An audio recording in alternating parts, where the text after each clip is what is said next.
കർണാടകയിലെ ഷിരൂരിൽ മണ്ണിടിച്ചിലിൽ കാണാതായ അർജുനു വേണ്ടിയുള്ള തിരച്ചിൽ 11ാം ദിനത്തിലും തുടരുന്നു. ഓറഞ്ച് അലർട്ട് നിലനിൽക്കുന്ന പ്രദേശത്ത് കനത്ത മഴയും ഗംഗാവലി നദിയിലെ അടിയൊഴുക്കുമാണ് ദൌത്യത്തിന് വെല്ലുവിളി. അടിയൊഴുക്കിന്റെ ശക്തി കുറഞ്ഞാൽ നാവികസേനയിലെ മുങ്ങൽ വിദഗ്ധർ നദിയിൽ മുങ്ങി ട്രക്കിനരികിലേക്ക് എത്താൻ ശ്രമിക്കും. അതേസമയം മന്ത്രിമാരായ മുഹമ്മദ് റിയാസും എ.കെ. ശശീന്ദ്രനും ഇന്ന് ഷിരൂരിലെത്തും. വിവരങ്ങളുമായി നമ്മുടെ പ്രതിനിധി സന്തോഷ് ചേരുന്നുണ്ട്. സന്തോഷ്, എന്തൊക്കെയാണ് ഈ ഇന്നത്തെ 11ാം ദിവസമാണ്, ഇന്നത്തെ തിരച്ചിലുമായി ബന്ധപ്പെട്ട വിവരങ്ങൾ എങ്ങനെ? ഇന്നലെ വാർത്താ സമ്മേളനത്തിലടക്കം ഈ ദൗത്യസംഘം വെളിപ്പെടുത്തിയതാണ് പുലർച്ചെ 6:30 കൂടി തന്നെ ഈ രക്ഷാപ്രവർത്തനം നടക്കുമെന്ന്. അതിൽ മാറ്റമുണ്ടായിട്ടില്ലേ?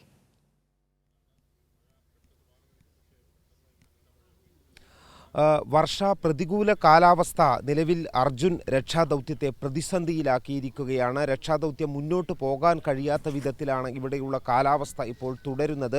ഇപ്പോൾ അല്പസമയമായി മാത്രമാണ് മഴ മാറി നിൽക്കുന്നത്. രാവിലെ മുതൽക്ക് ഇത്ര സമയം വരെയും അതിശക്തമായ മഴ തന്നെയാണ് തുടർന്നിട്ടുള്ളത്. മാത്രമല്ല ഇപ്പോഴും മൂടിക്കെട്ടിയ അന്തരീക്ഷമാണ്. ഏത് നിമിഷവും അതിശക്തമായ മഴ ഉണ്ടായേക്കാം എന്നുള്ളത് തന്നെയാണ്. ഈ മഴ തന്നെയാണ് പലപ്പോഴും രക്ഷാദൗത്യത്തിന് ഏറ്റവും വലിയ തടസ്സമായി നിൽക്കുന്നത്. അതേസമയം തന്നെ അവിടെ ബൂം ഉപയോഗിച്ച് മണ്ണ് മാറ്റുന്ന, നദിയുടെ കരയിൽ മണ്ണ് മാറ്റുന്ന പ്രവൃത്തി തുടരുന്നുണ്ട്. അവിടെ ലക്ഷ്മൺ നായിക്കിൻ്റെ ചായക്കട പൂർണ്ണമായും ഈ മണ്ണിനടിയിലേക്ക് ഒലിച്ചു പോയിരുന്നു. അവിടെയുള്ള മണ്ണ് മാറ്റുന്നതിനിടയിൽ ഈ കടയുടെ ചില അവശിഷ്ടങ്ങളും അവിടെ ഉണ്ടായിരുന്ന ഒരു ആൽമരം, വലിയ ആൽമരവും മണ്ണിനടിയിൽ പോയിട്ടുണ്ട്. അതിൻ്റെ ചില അവശിഷ്ടങ്ങളും എല്ലാം കണ്ടെത്തിയിട്ടുണ്ട്. ആ രീതിയിലുള്ള ബൂം ഉപയോഗിച്ചുള്ള മണ്ണ് മാറ്റുന്ന പ്രക്രിയ മാത്രമാണ് പുരോഗമിക്കുന്നത്. അല്ലാതെ നദി കേന്ദ്രീകരിച്ചുകൊണ്ടുള്ള രക്ഷാദൗത്യം ഇപ്പോൾ പുനരാരംഭിക്കാൻ തന്നെ കഴിഞ്ഞിട്ടില്ല. ഏറ്റവും പ്രധാനപ്പെട്ട തടസ്സമായിട്ടുള്ളത് ഗംഗാവാലി നദിയിലെ കുത്തൊഴുക്ക് തന്നെയാണ്. ഈ ഒഴുക്ക് കുറയാതെ ഈ രക്ഷാപ്രവർത്തനത്തിന് പുരോഗതി കൈവരിക്കാൻ കഴിയില്ല എന്നുള്ളത് ജില്ലാ കലക്ടർ തന്നെ ഇന്നലെ പറഞ്ഞിട്ടുണ്ട്. കാലാവസ്ഥയ്ക്ക് മാറ്റം വരുന്നതിനായി കാത്തിരിക്കാം എന്നാണ് ജില്ലാ കലക്ടർ പറഞ്ഞത്. ഏറ്റവും പ്രധാനപ്പെട്ട പ്രശ്നം അർജുൻ്റെ ലോറി കണ്ടെത്തിയ ഈ സ്ഥലത്ത്, അതായത് മണ്ണിടിഞ്ഞ ഭാഗത്ത് നിന്നും 60 മീറ്റർ പുഴയിലേക്ക് മാറി 9 മീറ്റർ താഴ്ചയിലുള്ള ഈ അർജുൻ്റെ ലോറി, ഈ ലോറി നിലനിൽക്കുന്ന സ്ഥലത്താണ് ഏറ്റവും ശക്തമായ അടിയൊഴുക്ക് ഗംഗാവാലി നദിയിലുള്ളത്. ഈ അടിയൊഴുക്കിൻ്റെ നിലവിലെ ശക്തി എന്ന് പറയുന്നത്, വേഗത എന്ന് പറയുന്നത് 6 നോട്ടാണ്. ഈ 6 നോട്ട് എന്ന് പറഞ്ഞാൽ അതിശക്തമായ അടിയൊഴുക്കാണ്.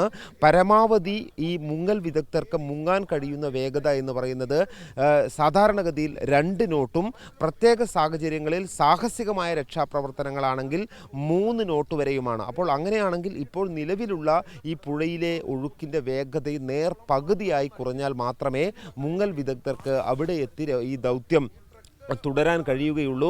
ഡ്രോൺ ഉപയോഗിച്ചുള്ള ദൗത്യത്തിൽ ഇന്നലെ നിർണായകമായ ഈ കണ്ടെത്തലുകൾ എല്ലാം നടത്തിയിരുന്നെങ്കിലും, അതായത് കൃത്യമായും എവിടെയാണ് അർജുൻ്റെ ലോറി ഇരിക്കുന്നത് എന്നുള്ള പൊസിഷൻ, അതിൻ്റെ ആഴം തുടങ്ങിയ കാര്യങ്ങളെല്ലാം കൃത്യമായി കണ്ടെത്താൻ കഴിഞ്ഞെങ്കിലും ഇനി അങ്ങോട്ടേക്ക് നേവിയുടെ മുങ്ങൽ വിദഗ്ധർക്ക് ബോട്ടുകളിൽ ആ സ്ഥലത്തെത്തി മുങ്ങിയുള്ള പരിശോധന നടത്തിയാൽ മാത്രമേ ഈ ക്യാബിൻ കൃത്യമായി കണ്ടെത്താൻ കഴിയൂ. മറ്റൊരു കാര്യം, ഈ ക്യാബിനിൽ ഇതുവരെയും ഒരു മനുഷ്യ സാന്നിധ്യം കണ്ടെത്തിയിട്ടില്ല എന്നുള്ളത് കൂടിയാണ്.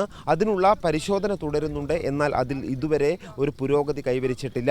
അതുകൊണ്ട് തന്നെ കർണാടക ഈ ദൗത്യത്തിന് നേതൃത്വം നൽകുന്ന കർണാടക സർക്കാരും ജില്ലാ ഭരണകൂടവും എല്ലാമുള്ള മറ്റൊരു നിഗമനം, ഈ അപകടം നടക്കുമ്പോൾ അർജുൻ ഈ ലോറിയിൽ ഉണ്ടായിരുന്നില്ല എന്നുള്ള നിഗമനത്തിലാണ്.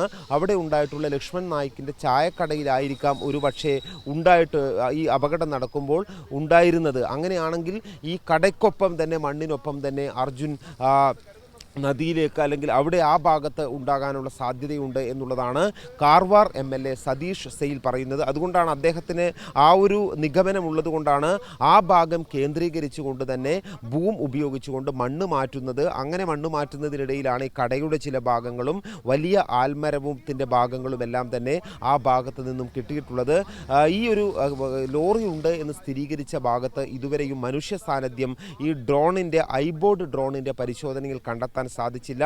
തെർമൽ പരിശോധന നടത്തിക്കൊണ്ടാണ് അത്തരത്തിലുള്ള സ്ഥിരീകരണത്തിലേക്ക് എത്തേണ്ടത്. പക്ഷേ അതിന് ഇന്നലെ രാത്രി നടത്തിയിട്ടുള്ള തിരച്ചിലിലും, ഡ്രോൺ ഉപയോഗിച്ച് നടത്തിയിട്ടുള്ള തിരച്ചിലിലും അത്തരത്തിലുള്ള സാന്നിധ്യം കണ്ടെത്താൻ സാധിച്ചിട്ടില്ല. അതുകൊണ്ട് തന്നെ നിലവിൽ നാവികസേനയുടെ ബോട്ടുകളെല്ലാം സജ്ജമാണെങ്കിലും ഈ നദിയിലേക്ക് ഇറങ്ങി പരിശോധന നടത്താൻ നാവികസേനയുടെ മുങ്ങൽ സംഘത്തിന് സാധിക്കുന്നില്ല എന്നുള്ളത് തന്നെയാണ് രക്ഷാദൗത്യം അനിശ്ചിതമായി നീണ്ടുപോകുന്നതിൻ്റെ ഏറ്റവും പ്രധാനപ്പെട്ട ഘടകം.